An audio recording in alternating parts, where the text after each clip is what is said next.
with this camera right above you. So if like Gavin used to zoom in, let me show you. I want you to zoom into that. Can't afford to live in California unless you're super rich. Unless you're San Francisco would be a horrible place to live if you're not super rich. It'd be stressful. And I like cities. And I even like San Francisco. If I were rich, if I were fabulously wealthy, San Francisco would be a fantastic place for me. But I'm not fabulously wealthy. Neither and a lot of Americans don't want.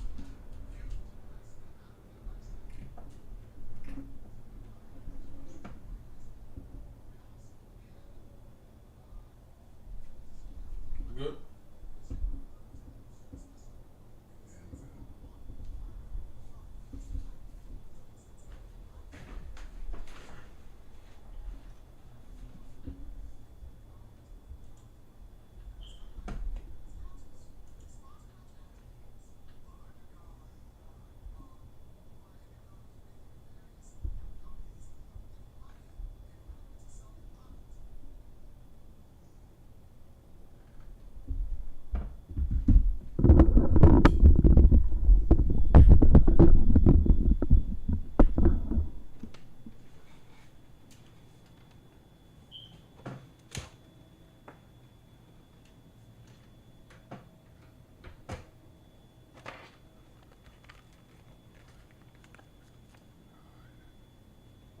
Yo,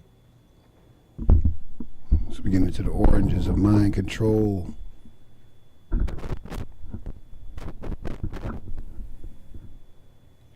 Those in power have always sought to manipulate and control the minds of those subjects as well as their enemies. Marco Polo popularized the legend of, well, let me get to Illuminati Rex. This is where this is being read from. Okay, I'm gonna give him a shout out, Illuminati Rex. Okay, so start over. Those in power have always sought to manipulate and control the minds of their subjects as well as those of their enemies. Marco Polo popularized the legend of the old man of the mountain who used a potion, hashish, and mind tricks to create and train assassins desperate to obey their masters and return to paradise. We should also know that 75% of Americans do deal with the occult. 75%. That's the number. Last medieval inquisitors authored the Malfeasance Malforicum, or the Hammer of Sorceresses, in which they codified methods for the interrogation of witches. The book became a bestseller, second only to the Bible. Never heard of this book. It was a de facto manual for obtaining confessions during the infamous witch trials. As in modern times, the use of torture and interrogations was authorized at the highest levels of church. Well, so the church used to get into this. Holy inquisitions were given absolute forgiveness for their acts. German physician Franz Mesmer stumbled upon the power of suggestion in the late 18th century with the development of animal magnetism. Mesmer traveled throughout France, curing aristocrats of their ailments, becoming a phenomenon and irritating the medical establishment. In 1784, King Louis formed a commission made up of this same medical establishment to look into animal magnetism. So the kings get involved with this. Also, Lincoln's mother and wife was into dealing with the occult. People try to contact their relatives from the other side. So you can understand why 75% of Americans have dealt with it some type of way. And that's with the tarot cards. That's with the zodiac. Another way, when I say 75%, it's a way other than traditional religion. Predictably, they concluded that there was no evidence of any of Mesmer's claims. Disgraced, Mesmer left France and was soon almost forgotten. However, the commission almost issued a second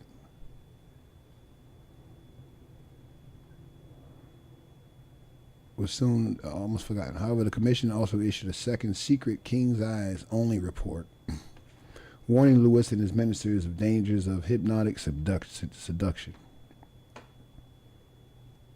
King's Eyes only report. What was that? Keeping their little secrets to themselves back then.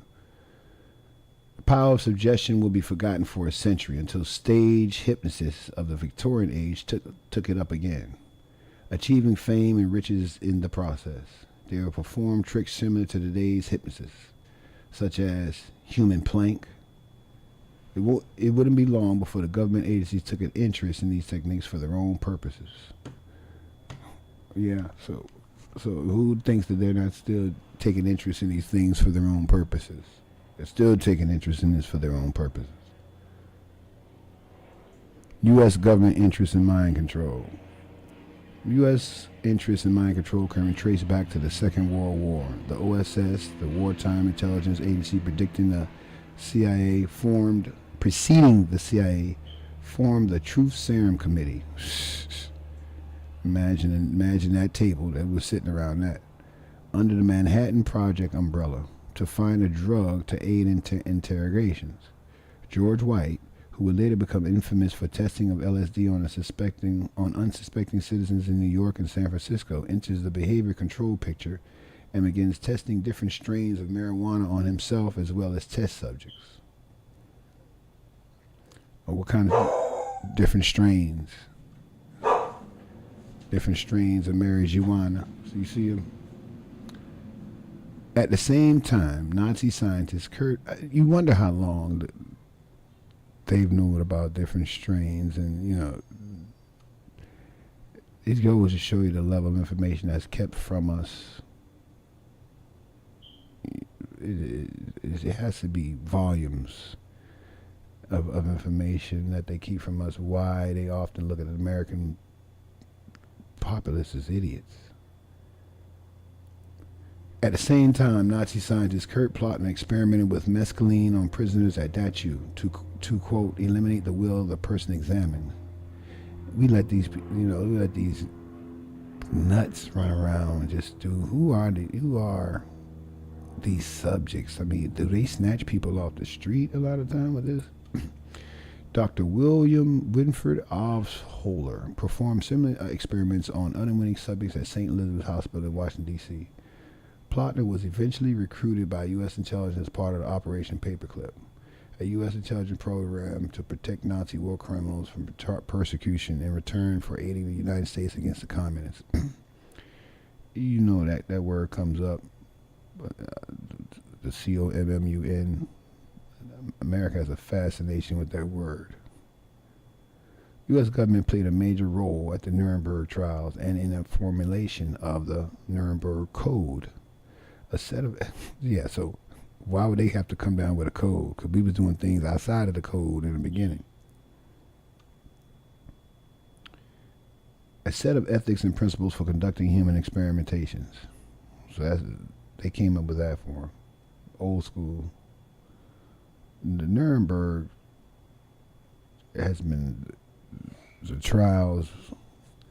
That's a whole nother rabbit hole. Meanwhile, its intelligence agencies ignored all 10 points in its research. Medical doctors working for the CIA defied their oaths to do no harm. To avoid public scrutiny, anything dodgy was labeled top secret, an abuse of national security that continues to this day. Yeah, they come with these names of things, top secret, my butt. The Army Chemical Corps also began research into mind control. They tested potential drugs such as LSD on American troops and on unwitting U.S. citizens. They also put this in bread, and it came out in a movie. I forgot the name of the movie. They did it to a whole village in South America. I will put, if I find it, I'll try to, do something with that. But this is what you're dealing with. They tested potential drugs such as LSD on American troops and on unwitting U.S. citizens, with tragic circumstances for pro tennis player Harold Blower. Blower died soon after checking into the New York Psychiatric Institute seeking treatment for depression following a second divorce.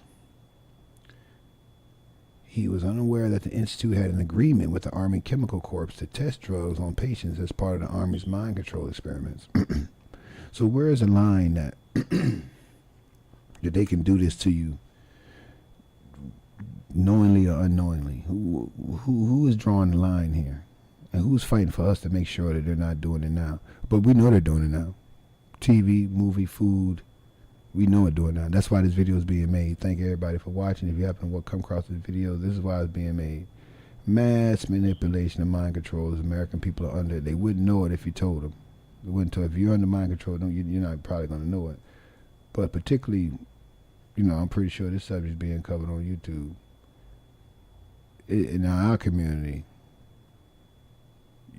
from everything we say, from the getting black businesses to, we've been saying that since the 20s. That's almost 100 years. What kind of mind control is that? We got us repeating something like a broken record. Then I want to try to pull up a video, if I can, of a dude talking about how ever since we've been here from slavery, we've been under some kind of witchcraft or mind control.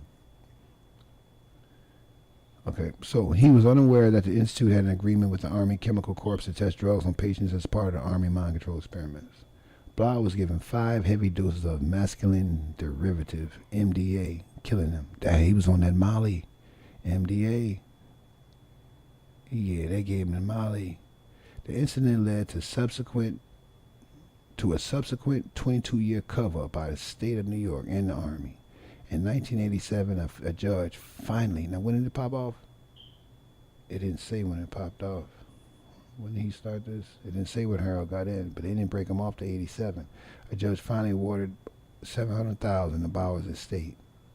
So they did do it. They broke him off. Same thing with Martin Luther King people. Most people don't know Martin Luther King family was paid because the government admitted that they did what they did. So in 1947, Navy intelligence launched Project Chatter to study the efficacy of various drugs and interrogations. The same year, the CIA was created. The new agency took over the OSS responsibilities, including true serum research. I hope most people know that the Hitler Youth are over here. They are the Hitler Youth. They're over here. The CIA was intrigued by the testimony of Roman Catholic Cardinal Joseph Minczynski during his infamous show trial in Budapest, where he confessed to having committed treason. Despite not having so, the agency was convinced that the cardinal had been under hypnosis.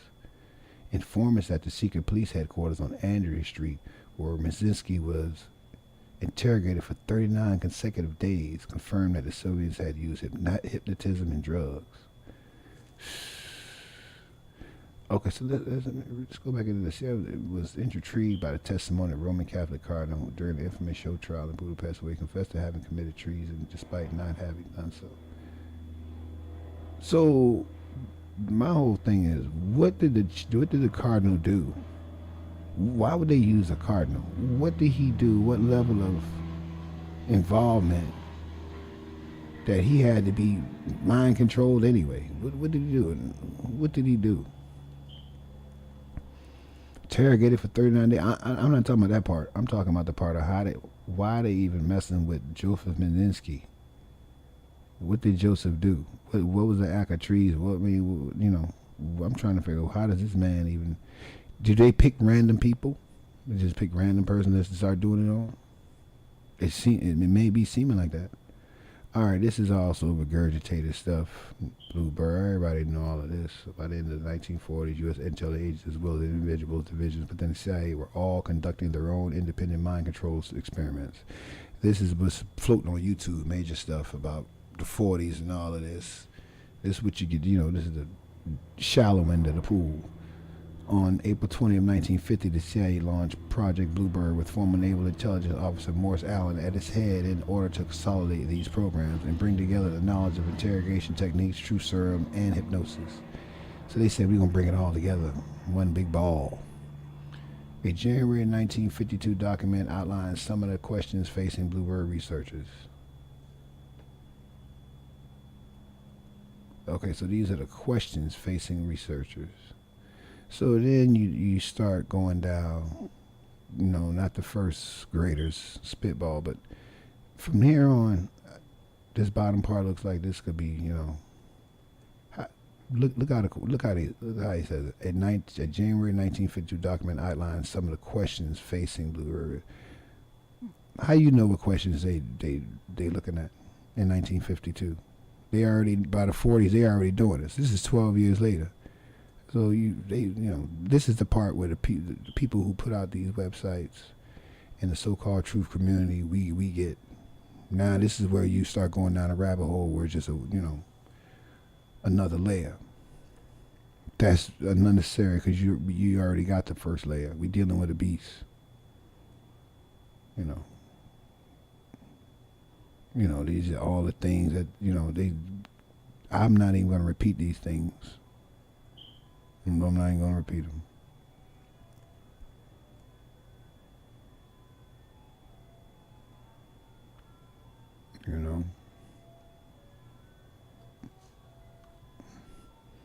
So you can see I'm scrolling down onto them. You see this one?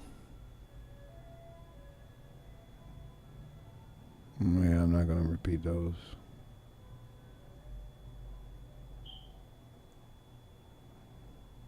Yeah, how does this person know what questions they were looking at?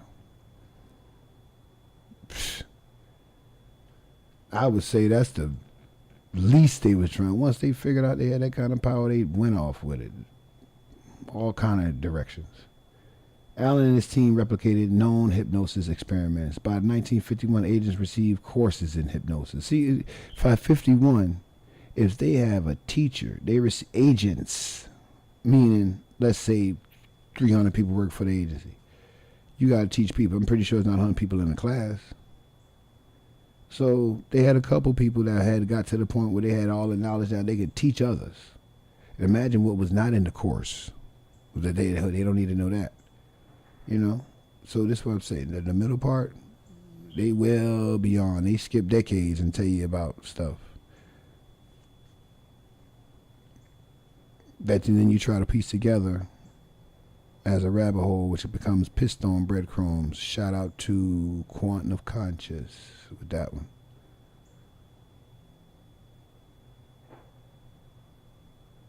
Okay, so Project Artichoke. Once again, this is for the first grade. All this is on YouTube. Let me read this though. Researchers turned their attention to American prisoners of war held in Korea, admitting on television to using biochemical weapons, including anthrax, against Korea, that succeeded early in the interrogation of Russian agents using artichoke methods. Meanwhile, a CIA propagandist embedded as a journalist at the Miami Herald, Edward Hunter, began circulating rumors of advanced Soviet and Chinese brainwashing methods, accumulating with the publication of Brainwashing in Red China, the calculated destruction of men's mind. Hunter was a former OSS agent who has worked alongside Richard Helms and Howard Hunt in Asia during World War II. See these OSS agents? All the Hitler Youth is that's who doing all of this. That's who he is. The Hitler Youth. So this whole setup right here was propaganda. The whole he just spread the propaganda. Why? I think to let people go another direction and see what direction they go and go back up here. Remember I said they already 10, 15 years advanced. By 1951, they got courses. So of course they're gonna go out here and try to throw somebody else off, throw you off the trail while they on the trail. The agency took note that prisoners of war who had escaped captivity by the northwestern captivity via the northeastern via the Chinese region of Manchuria had exhibited signs of missing time. In 1959, Richard Condon wrote his best-selling Manchurian Candidate, inspiring 2 movies and an FBI investigation. See, so this, remember, now why is this blacked out? How old is this information? 60 years old? First grade, don't follow this. This is the throw off. I'm not even reading that. The CIA eventually determined that the returning prisoners of war had not been subjected to the advanced brainwashing methods described by Hunter. Nevertheless, the rumors helped with funding and in disproved allegations of using biochemical weapons. Okay, so now you see why he came with the fake story, or with this. He began circulating rumors of advanced Soviet and Chinese brainwashing methods. He did that so that he can get this. Nevertheless, the rumors helped with funding and in disapproved allegations of using biochemical weapons. So he went and got money, and it helped him cover up some other mess.